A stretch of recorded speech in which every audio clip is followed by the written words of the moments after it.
The Kethvar hunting vessel Bloodclaw drifted silently through the asteroid field, its crimson hull gleaming under the distant star's pale light. Captain Vexthon examined the readings on his tactical display, mandibles clicking in satisfaction. The human transport ship had been crippled, engines dead, life support failing, nowhere to run.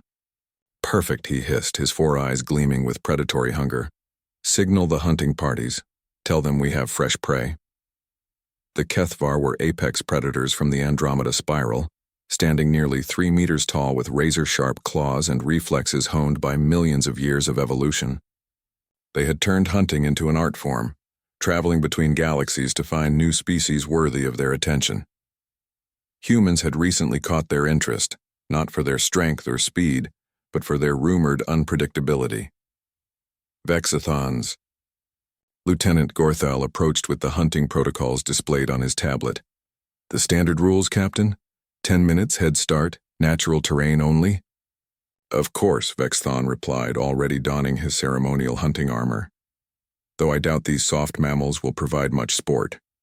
Our intelligence suggests they're persistence hunters, slow, weak, but annoyingly stubborn.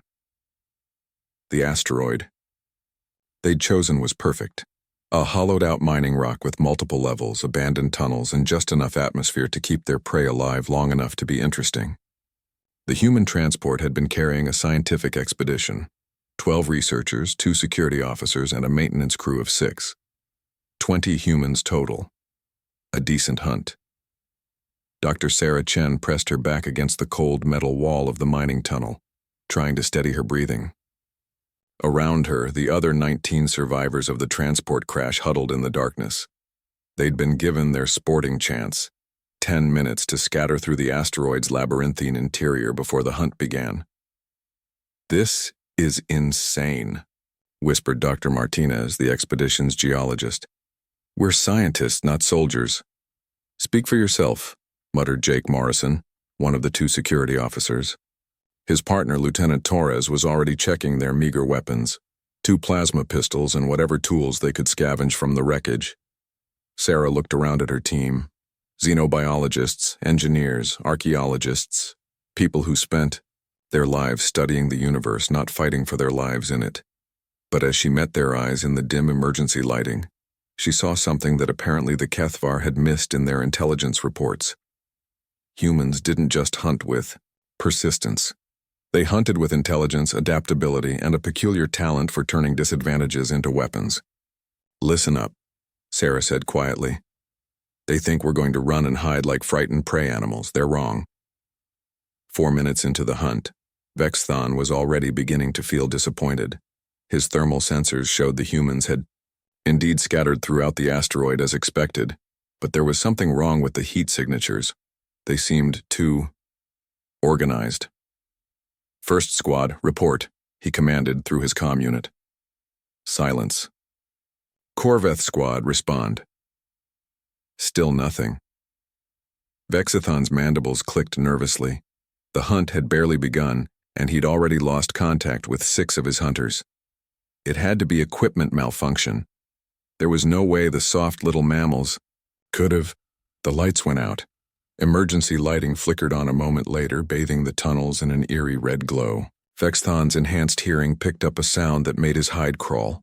The soft whisper of human voices, coordinating, planning, moving with purpose through the darkness they'd created.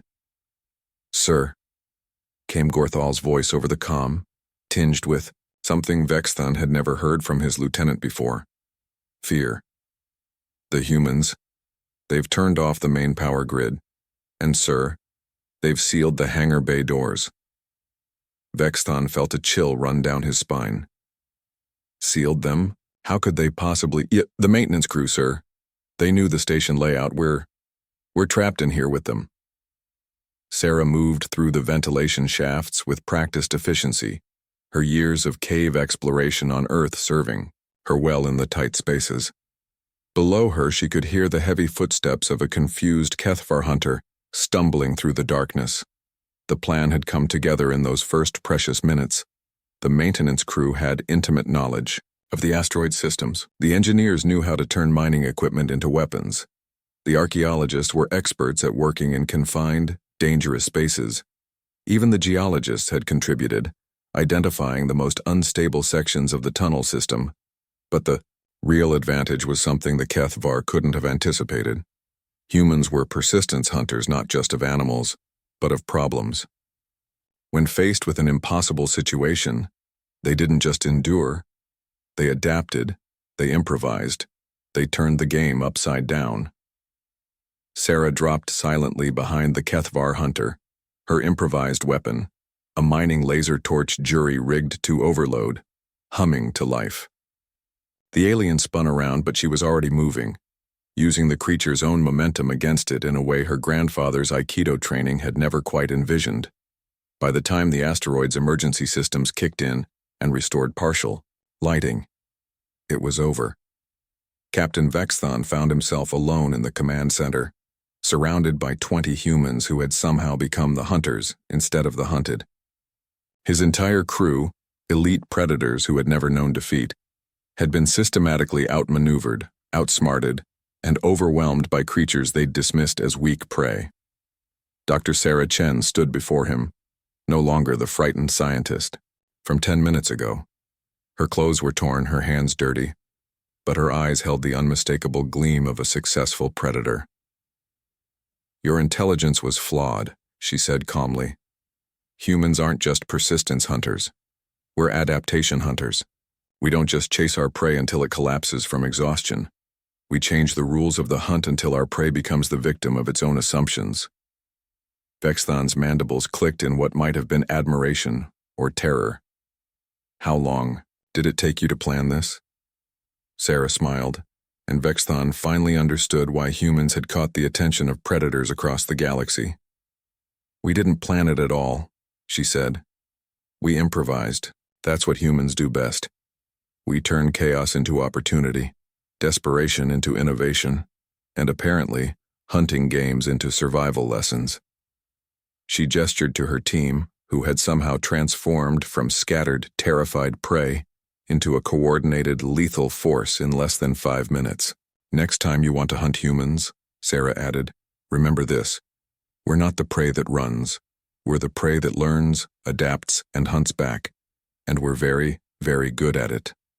The last thing Captain Vexthon saw before the makeshift restraints activated was the quiet satisfaction in 20 pairs of human eyes. The look of persistence hunters who had just discovered they were far more dangerous than anyone had ever imagined, including themselves.